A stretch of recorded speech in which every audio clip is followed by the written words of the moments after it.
അസ്സലാമു അലൈക്കും വറഹ്മത്തുള്ളാഹി വബറകാതുഹു. ഖുർആൻ പഠനം സൂറത്തുൽ ഖിയാമ 36-ാമത്തെ സൂക്തം. ബിസ്മില്ലാഹിർ റഹ്മാനിർ റഹീം. അയഹ്സബു കരുതുന്നുവോ, അൽ ഇൻസാൻ മനുഷ്യൻ, അൻ യുത്രക അവനെ വിട്ടേക്കുമെന്ന്, സുദാ വെറുതെ.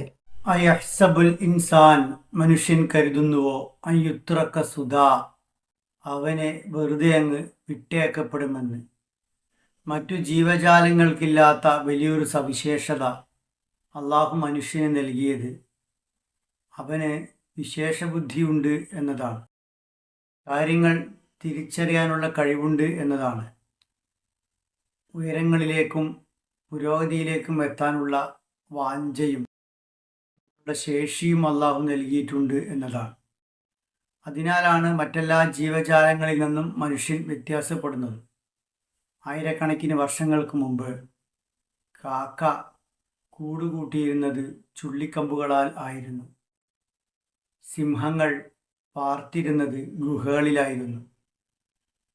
അങ്ങനെ ഒരുപാട് ജീവജാലങ്ങൾ, എട്ടുകാലികൾ കൂടുകെട്ടിയിരുന്നത് ഇവയൊന്നും കോൺക്രീറ്റിലേക്കും വലിയ വലിയ ഫ്ലാറ്റുകളിലേക്കും മാറിയിട്ടില്ല, മാറുകയുമില്ല. കാരണം എന്തെന്നാൽ അവക്ക് പുരോഗതിപ്പെടാൻ കഴിയില്ല. പുരോഗതിപ്പെടാനും കാര്യങ്ങൾ വേർതിരിച്ചറിയാനും അതുവഴി ഉയരങ്ങളിലെത്താനും അള്ളാഹു കഴിവ് നൽകിയത് മനുഷ്യനാണ്. നന്മയെയും തിന്മയെയും, ശരിയെയും തെറ്റിനെയും, പുരോഗതിയെയും അധോഗതിയെയും എല്ലാം അവനറിയാം. അങ്ങനെ കാര്യങ്ങൾ തിരിച്ചറിയാനുള്ള കഴിവ് കൊടുത്ത മനുഷ്യന് ധർമ്മങ്ങളെക്കുറിച്ചും അധർമ്മങ്ങളെക്കുറിച്ചും അള്ളാഹു നന്നായി തിരിച്ചറിവ് നൽകിയിട്ടുണ്ട്. ഫഅൽഹമഹ ഫുജൂറഹ വതഖ്വാഹ. ധർമ്മങ്ങൾ ഏത് വലിയ അധർമ്മിയുടെ മുന്നിലും ധർമ്മം തന്നെയാണ്, വിലമതിക്കപ്പെടുന്നത് തന്നെയാണ്. അധർമ്മങ്ങളാവട്ടെ അധർമ്മങ്ങളുമാണ്. ഇവക്ക് അർഹിച്ച പ്രതിഫലം ലഭിക്കണമെന്ന് ഏതൊരു ദുർമാർഗിയുടെ മനസ്സിൽ പോലും വിചാരമുണ്ട്. എങ്കിൽ മനുഷ്യന് പൂർണ്ണമായും പ്രതിഫലം നൽകപ്പെടുന്ന ഒരു പരലോകമില്ലെന്നും വെറുതെ അങ്ങ് വിട്ടയക്കപ്പെടുമെന്നുമാണോ നിങ്ങൾ കരുതുന്നത് എന്നാണ് ഖുർആൻ ഇവിടെ ചോദിക്കുന്നത്. 23-ാം അധ്യായം സൂറത്തുൽ മുഅ്മിനൂനിലെ 115-ാമത്തെ സൂക്തത്തിൽ അള്ളാഹു ചോദിക്കുന്നുണ്ട്, അഫഹസിബ്തും അന്നമാ ഖലഖ്നാകും അബസാ വഅന്നകും ഇലൈനാ ലാ തുർജഊൻ. നിങ്ങളെ നാം വെറുതെ സൃഷ്ടിച്ചതാണെന്നും നിങ്ങൾ നമ്മുടെ അടുത്തേക്ക് മടക്കപ്പെടുകയില്ല എന്നുമാണോ നിങ്ങൾ കരുതിയത് എന്ന്. സുധ എന്ന വാക്കാണ് ഇവിടെ ഉപയോഗിച്ചിരിക്കുന്നത്. മേയ്ക്കുന്നവൻ്റെ മേൽനോട്ടമില്ലാതെ യഥേഷ്ടം വിഹരിക്കുന്ന ഒട്ടകത്തെയാണ് ഇബിൽ സുധ എന്ന് പറയുക. ഒരു മേൽനോട്ടവുമില്ലാതെ അങ്ങ് വിഹരിച്ചു കളയാം എന്ന് നിങ്ങൾ കരുതേണ്ടതില്ല. നിങ്ങളുടെ എല്ലാ കണക്കുകളും ബോധിപ്പിക്കേണ്ട ഒരു ദിവസം വരാനുണ്ട്.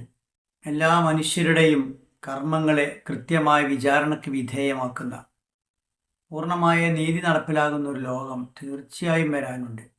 നിങ്ങളെ വെറുതെ വിട്ടുകളയാൻ നിങ്ങൾ കേവലം ജന്തുക്കളല്ല, വിശേഷ ബുദ്ധി നൽകപ്പെട്ട, കാര്യങ്ങൾ തിരിച്ചറിയാനുള്ള കഴിവ് നൽകിയ, അതനുസരിച്ച് ജീവിക്കാനും ജീവിക്കാതിരിക്കാനുമുള്ള സ്വാതന്ത്ര്യം നൽകിയ അള്ളാഹു ആ രൂപത്തിൽ പടച്ചുവിട്ട സൃഷ്ടികളാണ്. അതിനാൽ നിങ്ങൾ വെറുതെ അങ്ങ് ഒഴിവാക്കപ്പെടുകയില്ല എന്നറിയുക. ആ അറിവിൻ്റെ അടിസ്ഥാനത്തിൽ ഉത്തരം ബോധിപ്പിക്കേണ്ട ഒരു ലോകത്തിന് വേണ്ടി ഒരുങ്ങുക. ഇൻസാൻ സുക്കൂനുള്ള നൂന് ശേഷം സീൻ വന്നിരിക്കുന്നു, മറച്ച് മണിക്കുക. ഇഖ്ഫ. അയ്യുത്രക്ക സുക്കൂനുള്ള നൂന് ശേഷം യാ വന്നിരിക്കുന്നു, കൂട്ടിച്ചേർത്ത് മണിച്ച് ഓതുക. ഇദ്ഗാം ബിഗുന്ന. അയഹ്സബുൽ ഇൻസാനു അൻ യുത്രക സുദാ. അയഹ്സബുൽ ഇൻസാനു അൻ യുത്രക സുദാ. അല്ലാഹു അനുഗ്രഹിക്കുമാറാവട്ടെ.